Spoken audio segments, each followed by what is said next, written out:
So the Thriving Communities Partnership really started from a roundtable that was hosted by Yarra Valley Water in 2016. For a bit of background, Yarra Valley Water is one of the metropolitan water companies in Melbourne and Victoria, and they've been working in the space of hardship and vulnerability for about the last 20 years. And they decided to have a bit of a get-together with their water colleagues to look at how could they get better aligned on how they were supporting people experiencing vulnerability in their community. But what happened was their friends in banking and telecommunications and energy were saying, well, hold on, we probably need to be part of that conversation. Can we come along? So Yarra Valley brought together 130 organisations from across Australia, and this was from across the corporate, government, community and academia sectors to start discussing some of the complex issues that are facing our community. Now these are things like family violence, mental health, our different multicultural communities, different stages of life. And at each of those intersects, what were the things that we were finding that people were really struggling with? And how are the organisations in Australia either supporting or not supporting those circumstances? So the outcome of that roundtable was really a group of people coming together and being really motivated to make this change. What we know is that we cannot tackle complex and difficult issues alone. We really need to get a whole lot of different heads in the room from a whole lot of different perspectives to really address these problems. And so out of this roundtable came a number of breakthrough projects that we collectively decided we wanted to work on. Things like, how do we have common practice across different utilities? How do we actually learn from the information that we have? How do we actually use data to benefit our consumers? How do we have a set of principles that we work together under? How do we create a space where customers don't actually need to tell their story 150 times? In Australia, we have a really big focus on family violence and economic abuse. And one of the issues that we see is that someone experiencing that circumstance is having to tell their story multiple times to multiple different organisations. And each organisation has a completely different process for how they actually capture and store that information and how they decide whether someone's eligible for different programs. Now you imagine that you're in a circumstance of family violence, you're very scared, you're potentially not living in your home, and you're physically very unsafe in that time. So how do we actually start changing those types of processes so that the human that's at the centre of the work that we do is actually being enabled to access the support that they need? After the roundtable, there was a real commitment to make change and to do good. But what we realised was, without an engine to drive this change, everyone was going to go back to their day jobs and go back to doing the very, very big workloads that they already had. And that unfortunately, as happens, would they be able to stay a focus on this work? So a group of organisations came together and said, look, what are we going to do next? Or what are you going to do next? And our response was, well, actually, no, what are we going to do next? And those organisations contributed funding to set up a startup organisation which became the Thriving Communities Partnership. And that support enabled the organisation to actually put a real focus on the ground in the work that they wanted to do, and then to focus on what we're doing moving forward. An interesting thing around the setup of the organisation, Yarra Valley Water is a very trusted brand in Australia. They are really quite highly respected in the work that they do in this space.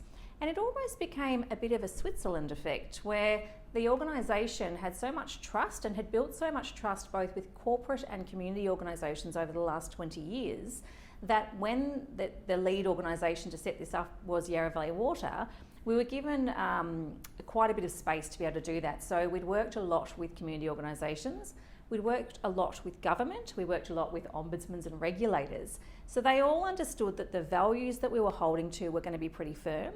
And then on top of that, we created a charter together with all the different organisations. And that charter was around what the expectations were with the organisations that were working on these programs. So things like making sure we were building trust, making sure that we're putting customer at the centre. And again, I think that gave us a really strong foundation that what we were doing was going to be trusted and that we were going to hold ourselves and hold other people to account.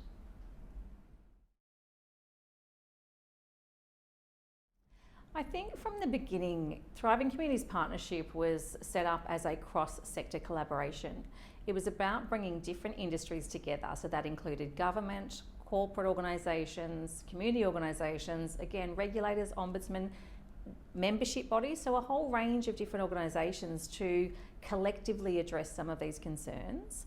And I think one of the biggest pillars was the principles that I talked about earlier.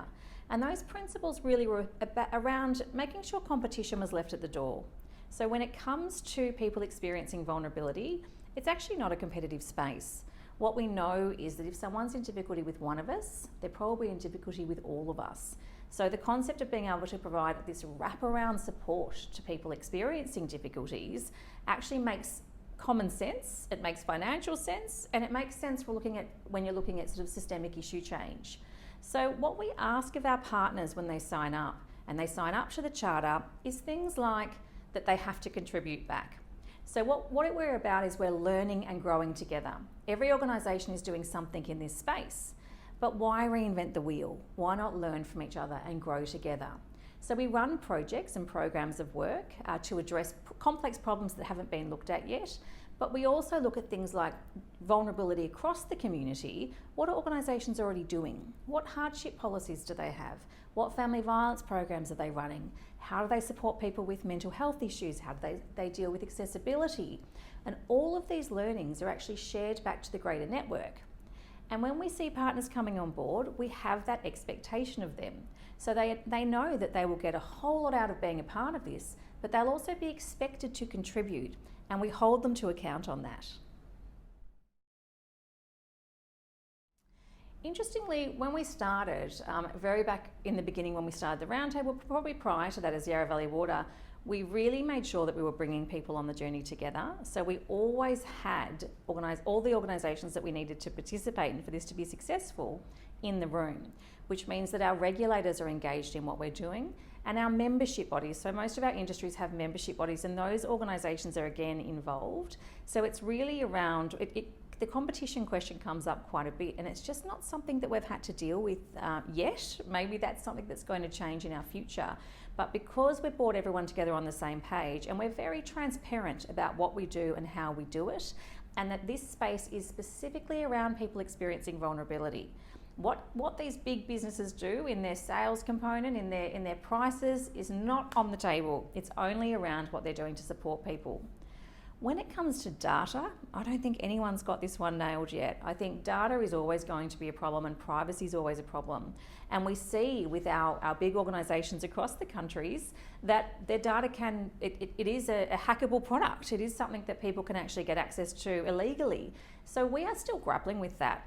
One of the major projects that Thriving Communities Partnership is working on is a thing that we call the One Stop, One Story Hub. And what this is one single space for someone experiencing vulnerability to be able to come and find all the information they need. Whether they are looking for support from banking or energy or telecommunications or water or insurance or transport or government or a community sector, it's all in the one space. And this addresses our issue around only having to tell your story once. But what we've found through that process is data protection and data privacy is one of the biggest concerns for our customers. Another way that this One Stop, One Story tool can be used is actually for organisations to be able to share that information with each other. So not sharing personal data without consent, but if a customer comes to a water company and says, I'm in real difficulty, the water company could say, have you thought about contacting your energy provider or your bank? Would you like us to pass out your details on so that they can make contact with you? Or go visit this website and you can actually find all the information they need. So while we see the data issue being a huge thing for us to grapple with, we are actually working with organisations at the moment to look at what that could look like in a really safe space. So the mission of Thriving Communities Partnership is that we're a cross-sector collaboration with the aim that everybody in Australia has fair access to the essential services they need to thrive in a modern Australia. So I think previously in history we've talked about essential services being food and shelter, whereas now we know it's actually financial services, energy, water, telecommunications, transport, these things that today we actually need to survive. And we do that with the support and guidance of both government and community organisations, so it's a really holistic approach. So look, the vision for Thriving Communities Partnership is that thriving and resilient individuals and families live in an inclusive community and they experience the fullness and the well-being of life that we expect in our country for people. And look, we do this by setting a series of goals. So part of what we have to do when we set this up is actually come up with a strategy. And we have a number of goals that really define what that strategy means. And as we're in our startup, our first 12 months, these things we know are going to grow and evolve over time. But it's really around things like growing the movement. How do we get the message out there that these are the things that we need to do, and we need to do it collectively and collaboratively? We want to make sure that we have partnership brokering involved in the space that we work.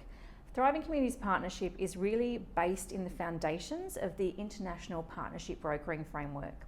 And that looks at things like making sure that people are coming to the table with courage, with transparency, that there's equity in the conversation, that there's mutual benefit. There's a whole series of principles that sit underneath that make sure that every conversation is fair and equal.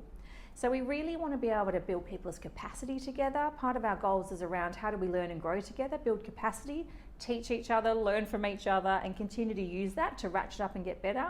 And then to look at a really inclusive ecosystem. So how do we do this in a way that's really aligned? And so we're actually enabling society itself to support the community through that.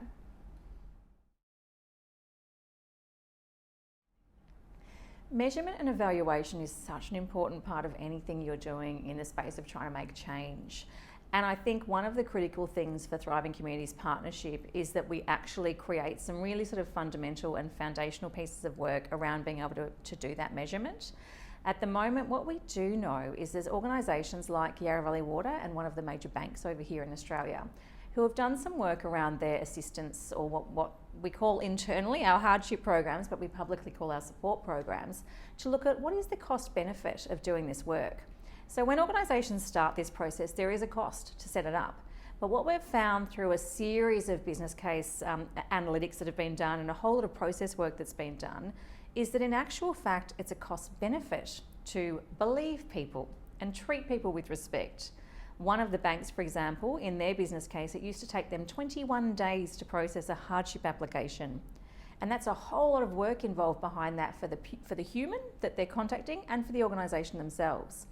Once they changed their processes and practices, had their staff undertake the training, did all of that work, they were actually able to turn that into a phone call in the space of about 12 minutes. So from a customer experience perspective, huge. But from a dollar figure perspective, that bank saves in the vicinity of $70 million a year in complaints processes. Now they're a bank, they're a very big organisation. Yarra Valley Water has been doing this customer assistance program for such a long time. And again, they had Boston Consulting Group come in and do a process of evaluation on how effective that was. And what that model proved was that Yarra Valley Water was saving on average of about $5 million of funds that would have gone on to chasing debt that's unchaseable and spending money in internal processes. So there's a huge cost benefit to actually treating people better. On top of that, Yarra Valley Water also did a process of work around what's the social benefit on that. And again, they found through the social benefit side, there's also about a $5 million return in that social investment. So what we do know is that being better organisations, being better corporate citizens, taking accountability and being responsible for the countries that we live in and the people we live in them as large organisations is the right thing to do. It is creating social change, and it's actually the fiscally responsible thing to do because it saves the business money. What we will be looking at over the next 12 months and beyond is putting a serious framework around being able to prove a number of other metrics and evaluations to show the benefit of collaborating. So we know that in an organisation there's a real positive change.